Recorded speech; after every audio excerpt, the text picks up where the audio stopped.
Esta es la noche en el continente americano. Cuando amanece en Europa y cae la tarde en Asia. Así cae la noche en el continente americano y transcurre la mañana y la tarde en el resto del mundo.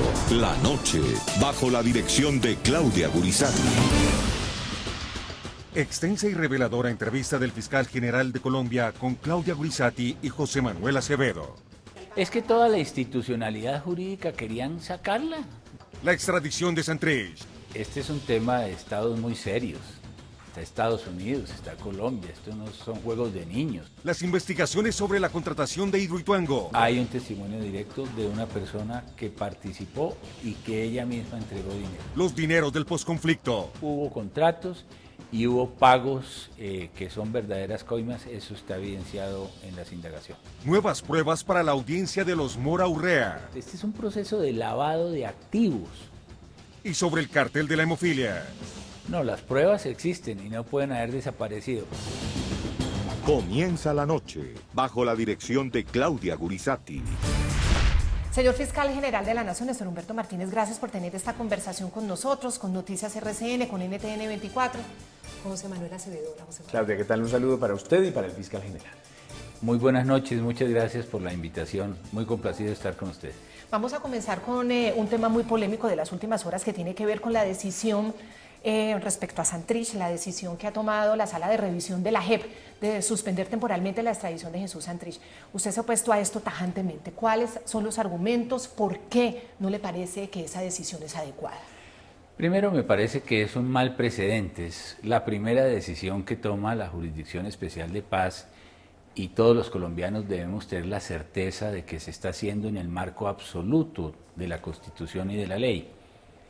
No existe ninguna norma constitucional o legal que le atribuya esa competencia a la sección de revisión de la JEP.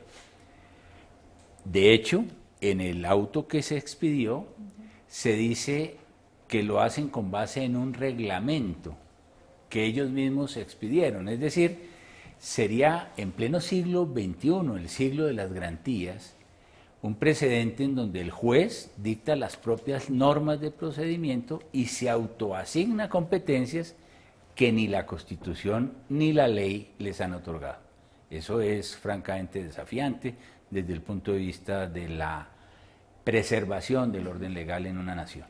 Señor Fiscal, pero si ese es un defecto, si alguien lo pudiera llamar como un defecto, ¿no fue un defecto que venía desde los acuerdos de paz que le permitía a la Justicia Especial para la Paz darse sus propias reglas? No, ese tema fue debatido en el escenario en el que correspondía, que era justamente el Congreso de la República.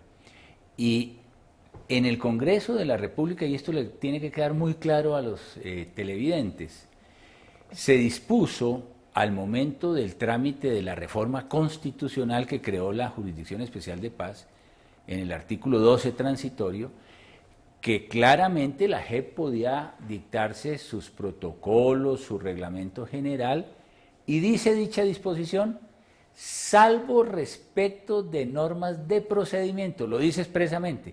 Entonces estos reglamentos y estos protocolos no pueden tener ninguna regla de procedimiento, porque esas reglas de procedimiento solamente las puede expedir el Congreso de la República. Por eso he dicho que con este precedente también se amenazan las competencias del Legislativo. Y por eso, en buena hora, el senador Serpa y el representante Penagos, en el trámite del proyecto de ley que cursa sobre la JEP, han dicho que esas competencias no las puede tener la sección de revisión, ni mucho menos la Jurisdicción Especial de Paz. La sección de revisión del Tribunal Especial para la Paz, en decisión unánime adoptada en sesión del 16 de mayo de 2018, dentro del asunto relativo a la petición presentada por Seuxis Pausias Hernández Solarte a través de apoderado, resolvió: primero, abocar conocimiento de la solicitud en aplicación de la garantía de no extradición contenida en el artículo transitorio 19 del Acto Legislativo número 001 de 2017, elevada por el ciudadano Seuxis Pausias Hernández Solarte. Segundo, como consecuencia de lo anterior, disponer la suspensión del trámite de extradición que se adelanta en su contra por petición de los Estados Unidos de América.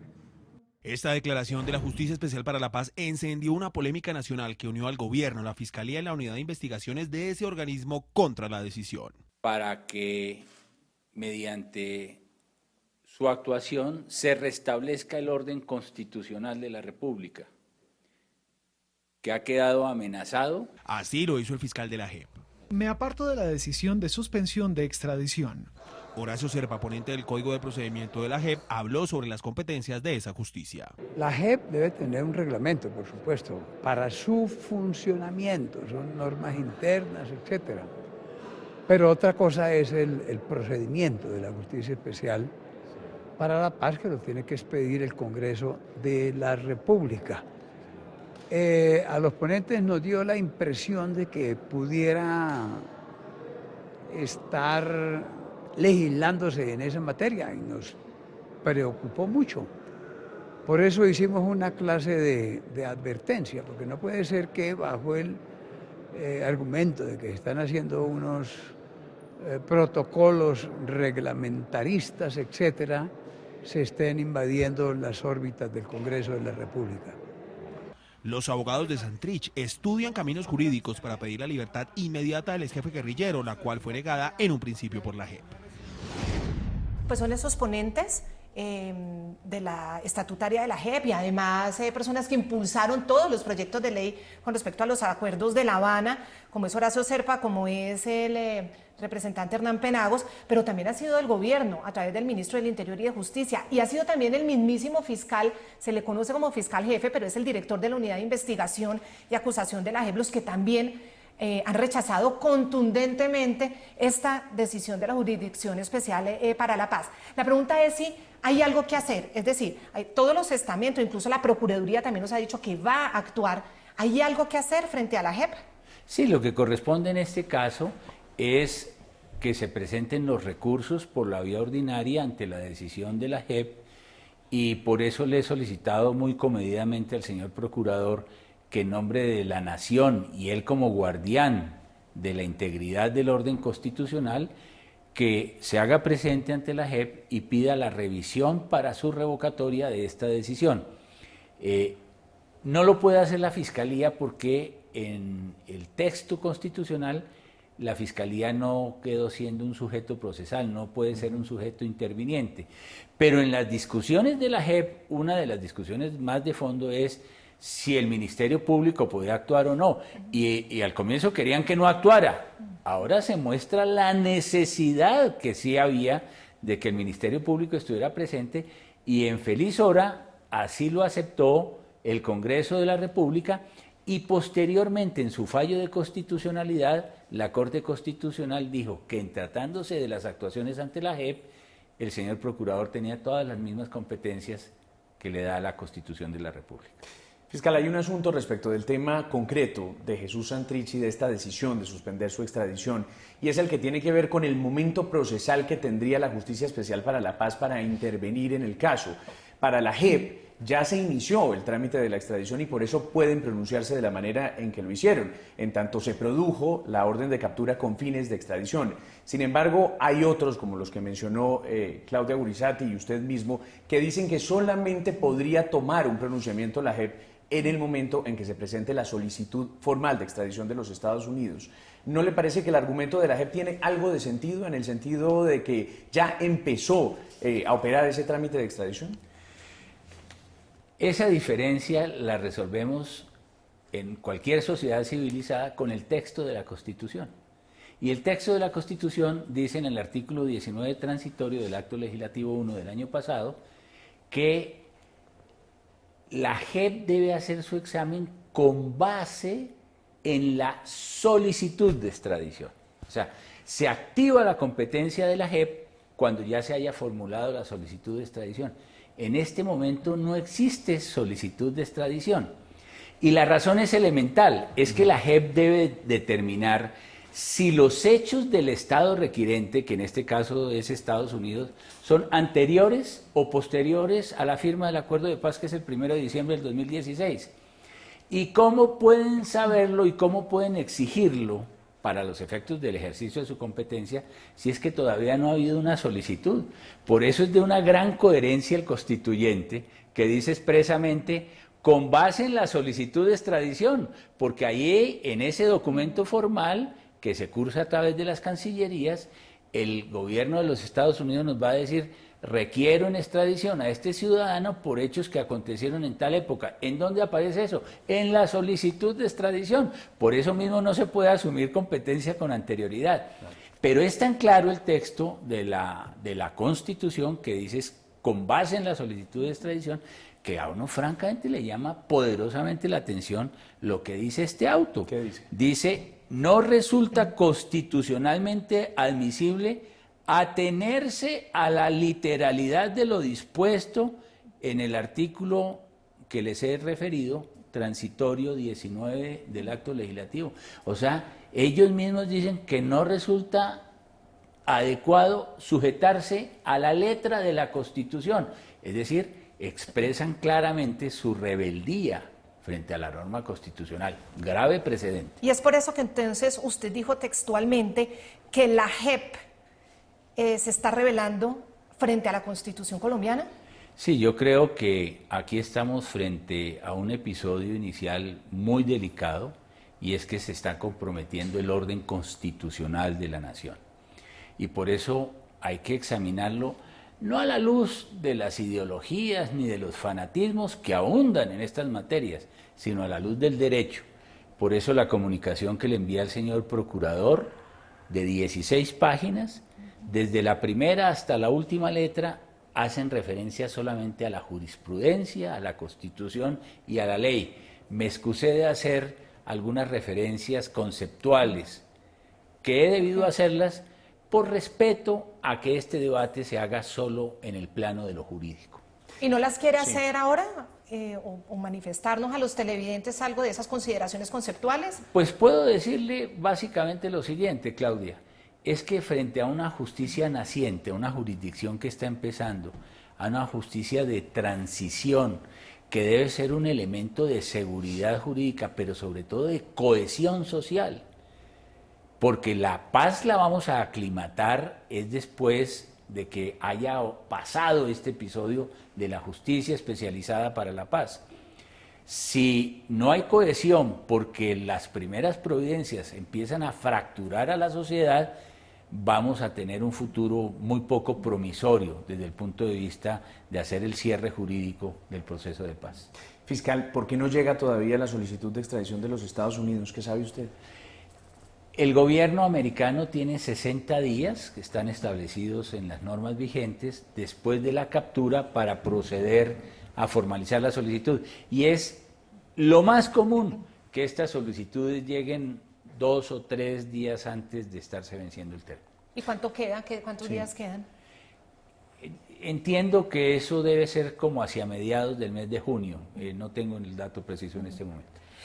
Usted mencionaba la importancia de que la Procuraduría haya logrado ser actor procesal dentro de la JEP. Nos consta el trabajo que hubo por parte del procurador Fernando Carrillo en ese momento para no dejarse, llamémoslo, sacar de esa jurisdicción especial para la paz. Es que toda la institucionalidad jurídica querían sacarla de la jurisdicción especial de paz. La Procuraduría que no hubiera fiscalía. Sí. Y entonces nombraron su propia unidad de investigación, sacaron la fiscalía, que no hubiera procuraduría, que no hubiera ministerio público, que tuvieran sus propios jueces con una justicia distinta a la justicia ordinaria, sin que hubiera colisión de competencias, que ni siquiera se pudiera someter a tutela las decisiones de la Jurisdicción Especial de Paz.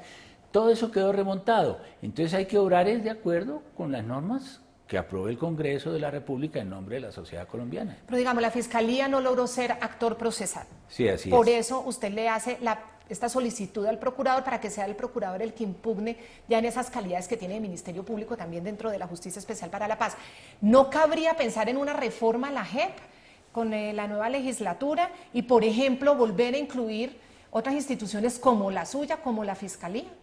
Bueno, ahí es que aclimatar mucho más esta nueva institución. La Fiscalía está interesada en que funcione la Jurisdicción Especial de Paz. este episodio es realmente lamentable y ojalá no hubiera ocurrido. Pero, por ejemplo, con el director de la unidad de investigación de la JEP, he entrado en contacto justamente para ver cómo podemos aprovechar de mejor manera las investigaciones que hizo la Fiscalía General de la Nación. Es que nosotros tenemos más de 50.000 procesos, 50.000 procesos de los oprobiosos delitos que ocurrieron en medio del conflicto, sobre los cuales tenemos evidencias, pruebas abundantísimas.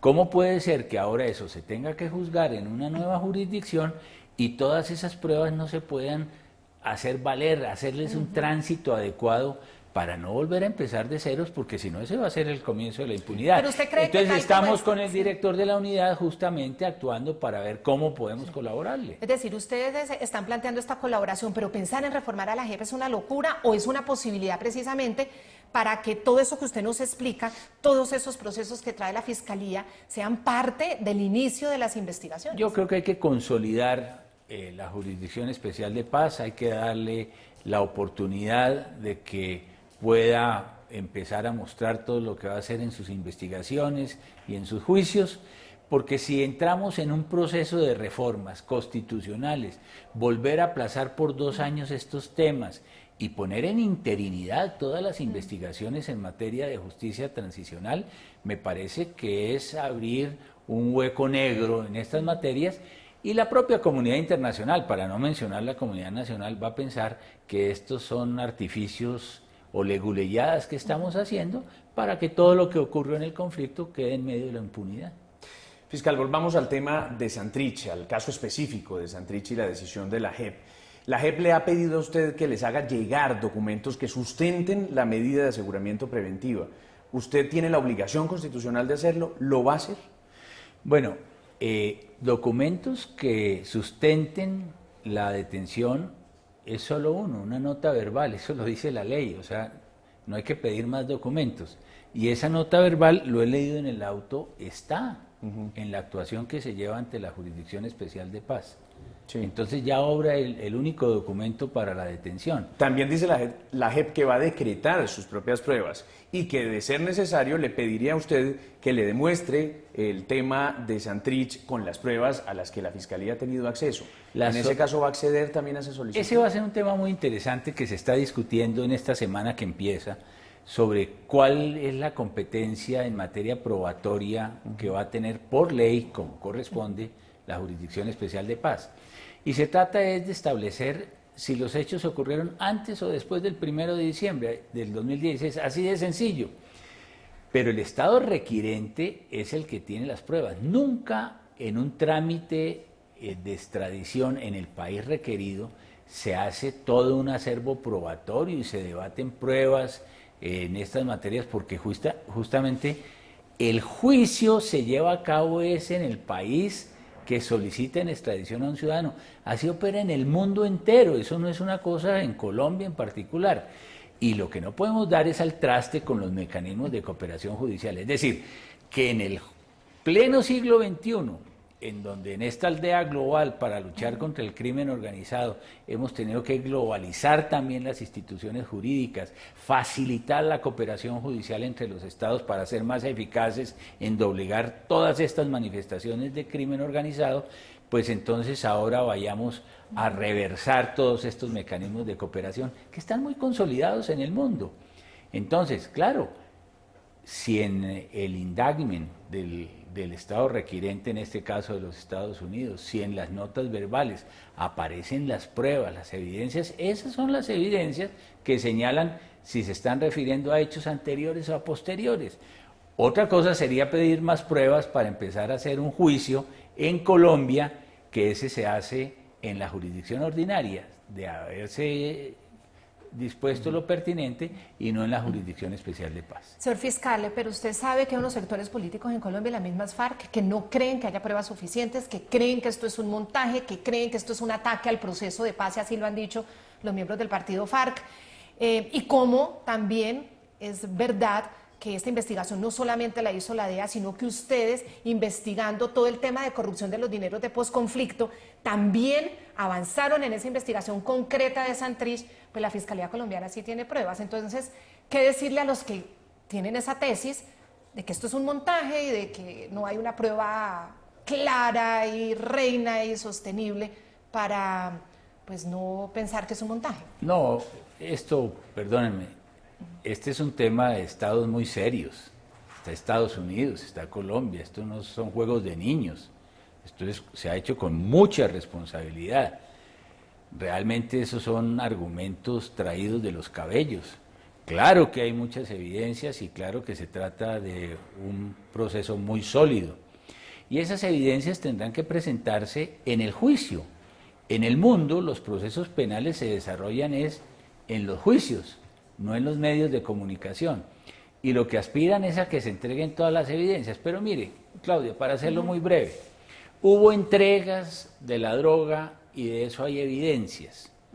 Hubo entregas del dinero, de los 15 millones que se han convenido, hubo entrega de 5 millones de dólares en Miami y están las evidencias.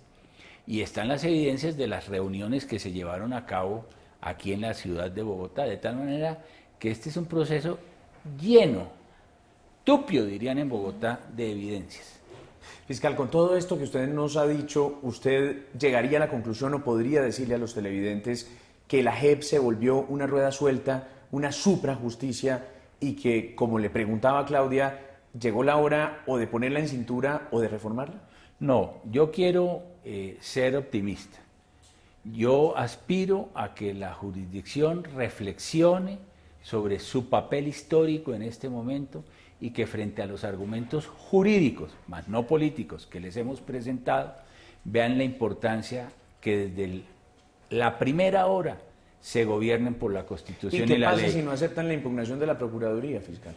¿Qué pasa si insisten en la decisión? No, de yo soy suspender la totalmente extradición? optimista. Yo estoy seguro que con los argumentos que les hemos entregado entre todos, ellos van a hacer las consideraciones juiciosas para reconsiderar su prohibición. Pero ¿y si insisten, usted qué haría? ¿O qué diría? Como dice todo el mundo, no quiero trabajar en esa instancia porque no cabe realmente dentro de lo que yo pienso en este momento. Señor fiscal, ¿Santrich debe ser extraditado, sí o no? Mire, esa es una decisión que finalmente le corresponde al presidente de la República. En materia de cooperación judicial internacional, cuando se trata de delitos transnacionales, la extradición es un mecanismo de cooperación que tiene el mundo moderno, de tal manera que será el próximo presidente quien juzgue.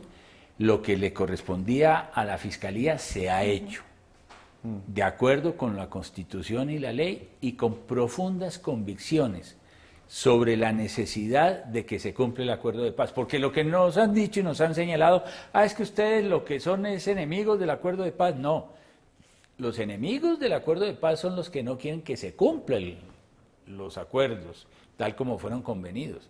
En los acuerdos se dijo que habría una ruptura absoluta en el tránsito a la legalidad y el narcotráfico. Eso es lo que queremos, que se cumplan. No podrán endilgarle entonces a la Fiscalía que porque está haciendo exigible lo que dicen los acuerdos, lo que queremos es hacerlos trizas, todo lo contrario. Y por otro lado, cuando hemos hablado de los contratos para la paz, si lo que nosotros queremos es justamente que los recursos le lleguen a la guerrillerada, es que son 7.500 hombres que hoy ya están con sus familias en muchas de estas zonas, otros por fuera de las zonas que requieren son proyectos productivos. Sí. Y por eso hay que preservar la integridad de estos recursos. Fiscal, pero lo que sí está pasando es que mientras se resuelve la extradición de Santrich, fue trasladado de un centro penitenciario ordinario a una casa religiosa. Usted ha dicho que lo informaron, pero que no lo consultaron. ¿Qué piensa de ese hecho? Mire, es que sobre ese tema yo no puedo pronunciarme, José Manuel, porque se presentó una denuncia penal por prevaricato con ocasión de esa decisión, entonces no puedo anticipar ningún criterio. Por eso he mantenido una reserva y un una discreta actitud, aunque hubiera querido hacerlo en esa oportunidad. Son conocidas sus buenas relaciones con la justicia norteamericana, con la justicia de los Estados Unidos, y tienen ustedes un flujo de información permanente muy importante. Ellos han manifestado algo sobre este caso de Santrich, tanto ese traslado a esa casa y tanto la decisión de la JEP de suspender la extradición. Bueno, el Departamento de Justicia ha seguido muy de cerca, la propia Embajada de los Estados Unidos, el Departamento de Estado, han seguido muy de cerca este proceso, y yo debo decir que con ocasión de la expedición del auto del pasado jueves por parte de la Jurisdicción Especial de Paz, pues realmente se encendieron las alarmas porque no tiene antecedentes una suspensión de un trámite de extradición en un aliado tan importante como es Colombia en esta lucha contra el crimen organizado. Fiscal, hemos hablado de las platas de la paz, usted lo acaba de mencionar hace un instante, y sobre eso quisiera preguntarle qué ha pasado con Marlon Marín, el sobrino de Iván Márquez. La Fiscalía tiene que hacer una diligencia en los próximos días en su caso. Marlon Marín se fue habiendo dicho y señalado responsable sobre esas platas de la paz. A las FARC le tocó finalmente una tajada de todo eso que se estaba haciendo en los contratos del posconflicto. Marlon Marín reconoció la existencia de un grupo de personas que trabajaban en la intermediación de estos contratos. Logró antes de su viaje hacia los Estados Unidos identificar funcionarios públicos del orden municipal que formaban parte de estas tareas espurias, indebidas, ilegítimas, que tramitaban con ellos parte de estos contratos, y ofreció seguir colaborando con la justicia colombiana, y los fiscales que llevan este caso tienen ya prevista una audiencia para el próximo 28 de mayo, o sea, para la siguiente semana, el lunes de la siguiente semana, con el objeto de seguir avanzando en la investigación, que por cierto va ya muy adelantada, y yo espero que se cierre en este mismo mes de mayo en sus conclusiones más importantes. ¿Usted cree que va a tener decisiones antes de la segunda vuelta? Sin lugar a dudas. Para saber qué ha pasado con esos dineros del posconflicto, que como usted dice, tienen que llegar a las bases de los reinsertados, no se lo pueden quedar los sobrinos de los jefes de las FARC. No, es que uno no puede ver, por ejemplo, a los reinsertados en Belén de Bajirá, cuando nosotros hemos estado allí en esa zona del municipio de Río Sucio, viendo personas en medio de la incertidumbre que no saben hasta cuándo les llegaban las mesadas, que serán solo hasta el mes de junio, pero tampoco saben de los proyectos productivos. Lo que tenemos que hacer los colombianos es tenderles la mano y que lleguen a la civilidad y a la economía formal, o de lo contrario no les queda la alternativa sino oír los cantos de sirena del ELN, de los disidentes o del Clan del Golfo, que les están ofreciendo salarios millonarios para que vuelvan a enfilarse en estos ejércitos criminales. Pero fiscal, ¿se perdieron dineros o ustedes lograron atajar que se perdieran esos dineros? Nosotros logramos atajar muy buena parte de lo que estaba ocurriendo. Hubo contratos y hubo pagos que son verdaderas coimas, eso está evidenciado en las indagaciones. ¿De qué montos? Sí, ¿De qué montos? De acuerdo. No, por ahora permítanme decirles que sí hubo y en su momento vamos a establecerlo. O sea, se alcanzaron a robar dineros de la plata del posconflicto. Mire, es que la estructura que tenían, y está en las grabaciones que conoció la opinión pública, el señor Marín inicialmente exigía el 5% del valor de los contratos, posteriormente se hablaba del 11-12%, y se permitía, como en ese plato de corrupción tenían que comer varios, pues las empresas contratistas tenían que disponer cuando menos entre el 15 y el 20% del valor de los contratos para atender las demandas de funcionarios públicos, particularmente del orden regional, de los intermediarios de esta red de intermediarios, y entonces se quedaban unas platicas en bolsillos privados cuando esas platicas tenían que ir obligatoriamente, era atender a la reinserción de toda esta guerrillerada. Claro. Eso fue lo que advertimos, y enhorabuena, porque de lo contrario hubiéramos tenido una debacle. Fiscal, pero miembros de las FARC se aprovecharon, sacaron provecho de esta situación. Bueno, yo no podría hacer señalamientos de esa naturaleza, pero el señor Marlon Marín, que formaba parte de ese entorno, ciertamente era quien coordinaba y dirigía ese proceso. Fiscal General, me dicen sobre este tema de las platas de la paz, que Rafael Pardo, el ministro para el posconflicto, suministró una información importante a la Fiscalía General de la Nación. ¿Eso es verdad? Sí, definitivamente. Y debo decir y reconocerlo públicamente que el ministro del posconflicto, el doctor Pardo, ha sido un aliado muy importante en estas investigaciones. Ya regresamos con La Noche.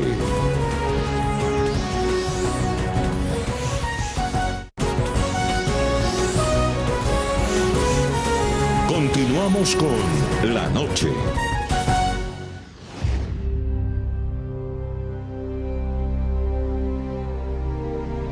En el norte de Antioquia, a 170 kilómetros de Medellín, entre los municipios de Briceño, Ituango y Toledo, se construye el proyecto hidroeléctrico Ituango, con el que se generará energía eléctrica a partir del río Cauca.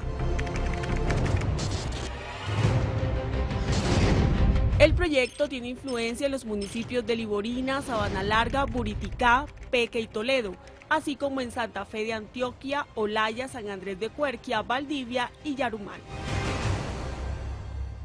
Para construir la presa y dar origen al embalse, se debió desviar el río Cauca. ¿Cómo se hizo? Con la construcción de 2 túneles. Uno de ellos tiene 1.090 metros y otro de 1.215 metros con 14 metros de diámetro. El río recorre su cauce, se encuentra con los 2 túneles y el agua continúa por esos túneles logrando la desviación. La anterior ruta del río queda seca y es ahí donde se construye la presa. La altura de la presa será de 220 metros y se podría comparar con un edificio de 75 pisos. Una vez esté lista, se inicia el llenado del embalse con agua del río Cauca, cerrando los túneles. Esto demoraría 45 días. El embalse recorre 75 kilómetros. La casa de máquinas, que para este proyecto tiene una longitud de 240 metros, 20 metros de ancho y 49 de altura, hace parte del engranaje del proyecto. A través de tuberías de conexión, el agua de la presa llega hasta aquí y estas máquinas permiten la generación de energía eléctrica.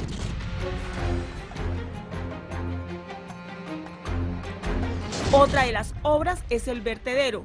Este servirá para evacuar agua del embalse. Puede sacar hasta 22.600 metros cúbicos por segundo. EPM tenía como meta terminar la construcción este año, generando 2.400 megavatios de energía. La empresa tendría la operación durante 42 años más. Fiscal, otro de los hechos nacionales de gran impacto y tristemente a puertas de una verdadera calamidad natural del río Cauca es todos los líos de Hidroituango, de este proyecto de represa de Hidroituango. Usted hace unos meses había señalado que había problemas con la contratación en temas de corrupción y en las últimas horas hace usted también una declaración ante los medios de comunicación, una sentencia muy grave diciendo que hay serios indicios de corrupción en la entrega de esos contratos de la represa de Hidroituango. ¿En qué se basa? ¿Cuáles son las pruebas? ¿Son testimoniales? ¿Son documentales? ¿Cómo han avanzado en la Fiscalía?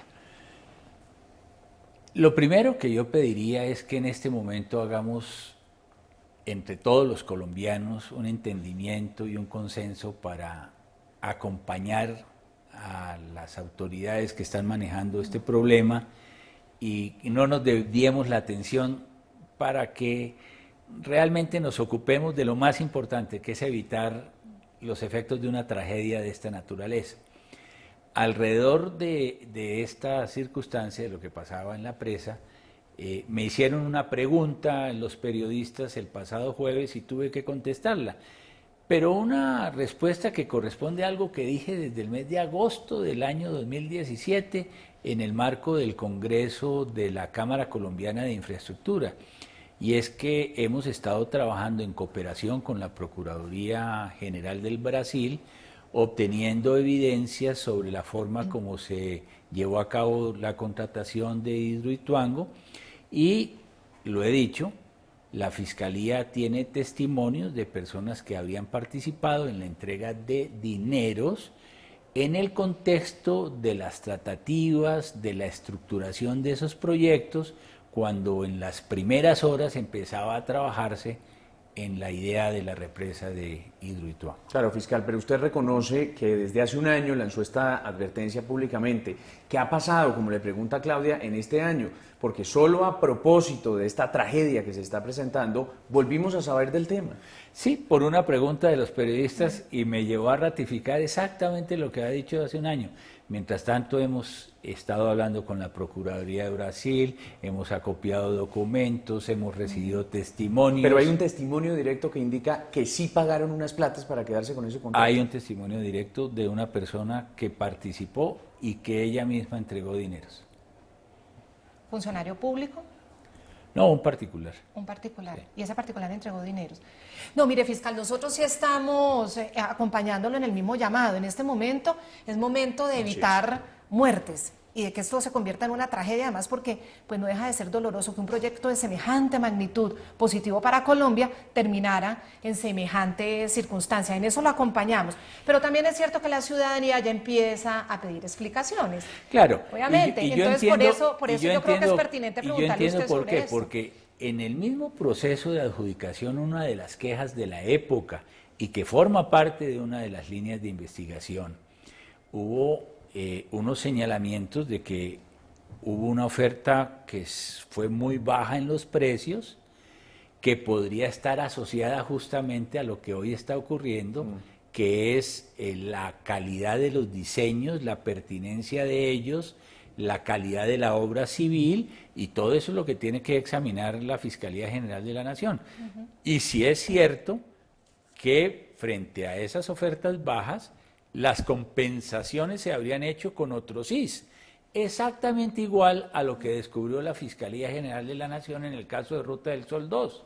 Mejor dicho, fiscal, aquí hubo un acuerdo, para hablarlo en términos muy claros, entre Odebrecht y la firma Camargo Correa. No, por el contrario, Odebrecht ha contribuido a dar señalamientos y evidencias de que, primero, nunca hubo una colusión, y segundo, que hay entendimientos de que los precios en esa obra eran contrarios a las realidades del mercado. ¿Por eso la colaboración viene de Brasil? ¿La colaboración en el caso de Hidroituango viene de Brasil y de personas en Brasil? Es que Camargo Correa está siendo objeto de una investigación tan amplia y tan grande como la que fue objeto de Odebrecht justamente en Brasil.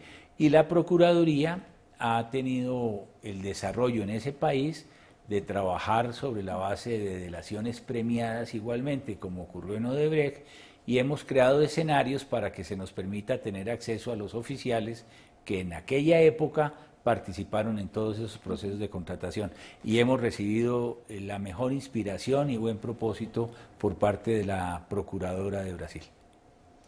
Muy bien, cambiemos de tema para otro que también ha tenido desarrollo en las últimas horas, el de la extradición de Luis Gustavo Moreno, exfiscal anticorrupción, y el temor que existe entre muchos de que se haya ido con él una buena parte de la verdad. Finalmente, después de 5 veces, logró usted y la Fiscalía que le aprobaran el principio de oportunidad, pero al parecer hay tal cantidad de trabas que hay algunos que dicen los implicados en este caso, sobre todo los exmagistrados, van a poder beneficiarse de esas demoras y de lo que implica volver a repetir, según lo que ha ordenado el juez que aprobó ese principio de oportunidad, algunos de esos testimonios que ya había dado Luis Gustavo Moreno. ¿Se fue con la verdad Luis Gustavo Moreno?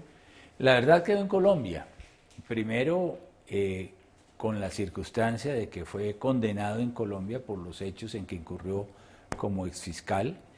En segundo lugar, porque él había intervenido como abogado en algunos casos que habían afectado la integridad del sector judicial, y allí nos ofreció cooperar y nos entregó información con relación a 28 casos de presunta corrupción en el sector judicial, algunos de los cuales lamentablemente tocan a esta misma casa.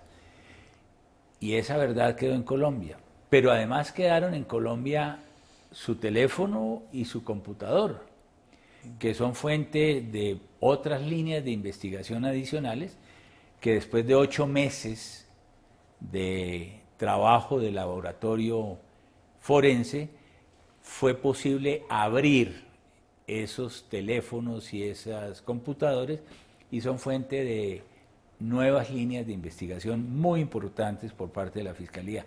La verdad, se quedó en Colombia. Y adicionalmente, tenemos 6 investigaciones en relación con su actuación como funcionario que fue de la Fiscalía General de la Nación. Pero usted, ¿cómo califica esa decisión del juez que otorga ese principio de oportunidad, pero dice que sus declaraciones en calidad de testigo pues no son válidas y tocaría repetirlas? Eso no dilata el proceso y no hace que, por ejemplo, el expresidente de la Corte Suprema, Francisco Ricote, que está detenido en La Picota, con pruebas muy, muy serias del cartel de la toga, de pertenecer al cartel de la toga, eso se dilate y hasta termine pidiendo la libertad.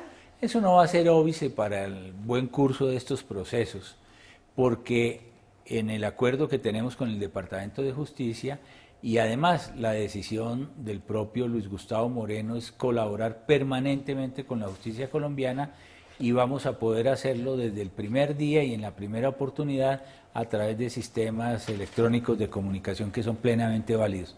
Y el Departamento de Justicia nos ha ofrecido que así va a ser, de tal manera que yo no le avisoro ninguna dificultad a eso. Hay otro tema noticioso que tiene que ver con las FARC, con los dineros que se les entregó por parte del Estado para su campaña al Senado, con el giro probado que hicieron de la cuenta del Banco Agrario a la cuenta personal del gerente de esa campaña, y posteriormente con lo que el gerente pretendía hacer para girar unos dineros a algunas fundaciones y a algunas personas. ¿En ese tema se está metiendo también la Fiscalía General de la Nación? El Consejo Nacional Electoral nos ha informado esta semana que hay algunas pruebas o documentos que van a ser trasladados a la Fiscalía General de la Nación, y nosotros vamos a estar pendientes de esa compulsa de copias para verificar de qué se trata en esas materias la documentación que tiene el Consejo. Pero fiscal, hay indicios de que la gerente de la campaña de las FARC quiso hacer algunos giros a personas vinculadas con la lista Clinton o mencionadas en la lista Clinton. Esa es una versión que nos ha sido ofrecida, pero nosotros tenemos que corroborarla con base en la documentación que se nos entregue por parte de la autoridad electoral. Otro de los hechos noticiosos grandes también tiene que ver con el gobernador de Córdoba, Edwin Besaile. El Tribunal Superior de Bogotá, uno de sus magistrados, ha dicho que lo deja en libertad porque no hay pruebas suficientes en su actuación del cartel de la hemofilia. Entonces aquí la gran pregunta es, está más que probado por el exgobernador pasado, por el exgobernador León, que sí hubo ese cartel de la hemofilia y que creíamos los colombianos también tocaba al actual gobernador Besaile. ¿Qué pasa con esa entrega de pruebas, señor fiscal, ante los jueces? Bueno, en primer lugar, esa es una investigación de ese caso que se inició por una información documentada de la Contraloría General de la Nación en relación con pagos del cartel de la hemofilia durante la administración del gobernador, en las que habría habido justamente el requerimiento o la recomendación de no pagarse porque no correspondían a realidades en la prestación de los servicios. Sí, porque había pacientes falsos. Eso es lo que conoce claramente toda la opinión pública. La Contraloría lo entrega, o sea, la Contraloría tiene las pruebas, la Procuraduría actúa igualmente y la Fiscalía hace su investigación y confirma todo este acervo probatorio, y por eso vamos a la justicia y decimos, tenemos toda la suficiencia probatoria para imputar. Hay unas valoraciones que han hecho los magistrados competentes, que por supuesto nosotros tenemos que respetar, pero no compartimos, y por eso el juicio sigue adelante. Pero este no es el caso en donde el señor Alejandro León entregó evidencias a la Fiscalía de corrupción con el gobernador de Córdoba, el señor Besaile, sino este es un caso que se inicia por pruebas de la Contraloría General de la República. El caso de la denuncia de León se está pendiente de seguir avanzando en el curso de los próximos días en la Fiscalía Pero no entiende, colombiana. es decir, se actúa la Contraloría y advierte, porque según las investigaciones, él fue advertido, usted me desmentirá o no, pero según las investigaciones, el gobernador fue advertido de que no podía firmar esos pagos sobre servicios por enfermedad de hemofilia, y así los hizo, si estoy bien informada. Lo tiene la Contraloría, la Procuraduría actúa, la Fiscalía entrega. ¿Cómo explicarse que un magistrado entonces decida dejarlo en libertad? No, las pruebas existen y no pueden haber desaparecido. Por eso vendrá enseguida la acusación, la audiencia de acusación, y vamos a seguir adelante con este proceso porque tenemos la íntima convicción de tener las evidencias de que en este caso hubo corrupción. ¿Y la Fiscalía tiene la prueba de que él lo firmó a sabiendas de que no podía firmar esos pagos? Hay evidencias recaudadas en esa materia. Fiscal, otra noticia también tiene que ver con el escándalo de corrupción en la Corte Constitucional. Este funcionario que hacía parte de la Secretaría General y que de alguna manera ofrecía sus servicios a cambio de dinero para asegurar el reparto a algunos de los despachos de la Corte Constitucional de unas ciertas tutelas de narcotraficantes y demás.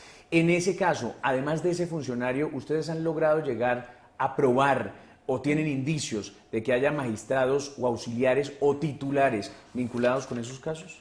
No tenemos evidencias de que esto comprometa a ningún magistrado ni a ningún auxiliar de la magistratura, no.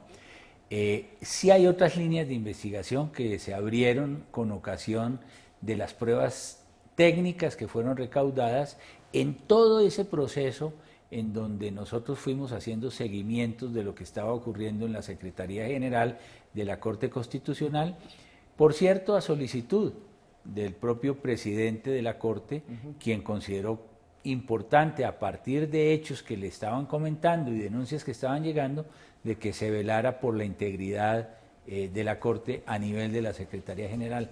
Y lo logramos hacer con resultados muy concretos y con evidencias incontrovertibles, al punto que el propio juez de garantías decretó medida intramural para el funcionario de la Corte que fue imputado esta semana pasada. Ya regresamos con La Noche.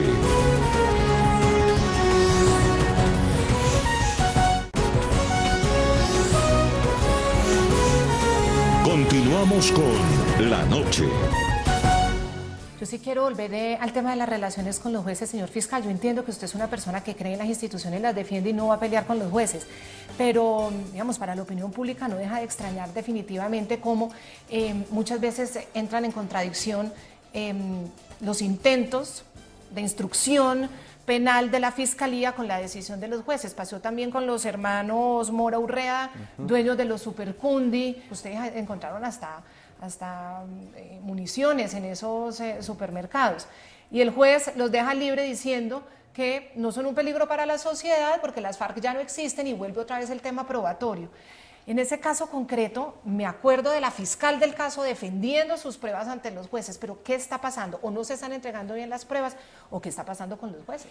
No, esas son las reglas del juego. El fiscal es el abogado de la sociedad colombiana, recauda pruebas y va y se las lleva a un juez, y el juez las escruta y toma sus decisiones, pero nada está perdido. Por ejemplo, en el caso de los supermercados, los fiscales de conocimiento van a formular la acusación en el curso de los próximos días con nuevas evidencias, más material probatorio, que lo que hace es consolidar la línea de investigación que tuvo en su momento el fiscal de conocimiento. Y tenemos, en el sistema oral así funciona el modelo, y algunas se pierden y otras muchas se ganan, pero en beneficio de la Fiscalía convencida de que no hay duda del vínculo de la familia Mora Urrea con las FARC. Mire, es que hay las evidencias que fueron puestas en conocimiento de la autoridad judicial en su momento, pero además existen nuevas evidencias que ha venido recaudando la Fiscalía, y lo más importante, este es un proceso de lavado de activos, y no han podido explicar los incrementos patrimoniales. Los ejercicios de los expertos contables y financieros dan cuenta de que no hay cómo justificar esos incrementos. Y por cierto, en esa labor mediática que tuvieron semanas antes de las decisiones que los favorecieron en su libertad, donde pasaron en cada uno de los medios de comunicación a que les dieron acceso, cuando se les preguntaba, recuerdo yo a una de estas señoras, se le preguntaba, bueno, ¿y cómo es esa diferencia de patrimonios que hay aquí? Le dio un yello y no pudo contestar. Entonces, es eso lo que hay que hacer en el juicio. Nosotros demostramos que no hay cómo justificar esos incrementos patrimoniales, y claro, todos ellos tienen derecho a su propia defensa, ni más faltaba. Y no podemos dejar de preguntarle, fiscal, por un tema muy sensible, el que tiene que ver con el posible reclutamiento por parte del ELN de menores de edad en la ciudad de Bogotá. ha aparecido algún estudiante que dice haber tomado las fotografías que presentó en su momento la Fiscalía General de la Nación para decir que esas cartillas y esos talleres que se estarían dando en algunos barrios de la ciudad, pues no tenían como propósito reclutar a ningún menor en la guerrilla del ELN. Ustedes, además de esas cartillas que presentaron, ¿tienen pruebas sólidas que les permitan inferir ese reclutamiento de menores en Bogotá? En el caso de Tista, el fiscal de conocimiento presentó todas sus evidencias a la consideración del juez de garantías y allí están las pruebas que tiene la Fiscalía General de la Nación. Y ahora iremos al juicio. De eso se trata. Nosotros no podemos ir nunca ante el juez si no tenemos evidencias. ¿Pero qué pruebas son? Más que las cartillas que nos mostraron en los medios de comunicación, me imagino yo. No, sobre todo tenemos evidencias documentales copiosísimas que en su momento se van a conocer en el juicio. Para terminar, señor fiscal, usted le ha demostrado al país que tiene una voluntad férrea de seguir buscando esos dineros de las FARC que muchos suponen que existen. Y usted está adelantando todas las investigaciones para así llegar a todas esas conclusiones. ¿Usted siente que en esta tarea está acompañado por las otras instituciones? ¿La institucionalidad colombiana sí está dispuesta a seguir investigando en ese sentido o usted se siente solo, fiscal? No, por ejemplo, la unidad de inteligencia financiera del Ministerio de Hacienda nos coopera mucho en este proceso de investigación y lo cierto es que en lo que llevamos corrido de estos 2 años, ya casi, hemos logrado incautar activos por cerca de 3 billones de pesos, es decir, una cifra muy significativa. Y vamos a seguir avanzando con todos los patrimonios ilegales. Por ejemplo, en Justicia y Paz, que fue la ley 975 para los paramilitares, solamente se incautaron activos por 300.000 millones de pesos. Eso es una vergüenza, una verdadera vergüenza para la justicia colombiana. Y los mismos equipos que han trabajado en los patrimonios de las FARC, del ELN, que ya dimos un primer caso y una muestra con una empresa fachada en la ciudad de Cali, y serán los responsables de identificar los patrimonios ilícitos de los paramilitares que por la extinción de dominio nunca van a prescribir en su acción. O sea, el Estado tiene la obligación, aún hoy, de seguir persiguiendo esos activos. Por esa razón ustedes habrán visto en el caso del excoronel Aguilar, la Fiscalía inició acciones en relación con su patrimonio y han sido incautados todos los activos que han logrado ser establecidos por la Fiscalía General de la Nación. En el caso de los paramilitares quedó claro que ellos no cumplieron en la entrega de los dineros y eso cada día, como usted dice, el país se va enterando. Es evidente, es evidente. Y es evidente que también pasó con los narcotraficantes de los años 90, porque no había esa vocación para incautar los patrimonios ilegales producto del delito, que es lo que verdaderamente desestructura las organizaciones criminales. Pero vamos a repetir la historia permitiendo que ahora, en el caso de las FARC, vuelva a ocurrir. Bueno, pues la Fiscalía está dando muestras de que estamos investigando y estamos incautando, y así lo haremos con todos los patrimonios ilícitos, con todos sin excepción. Pues queremos agradecerle mucho esta conversación, señor Fiscal General de la Nación, Néstor Humberto Martínez. Ha sido muy provechosa. Pues a ustedes muchas gracias por esta oportunidad. Fiscal, gracias.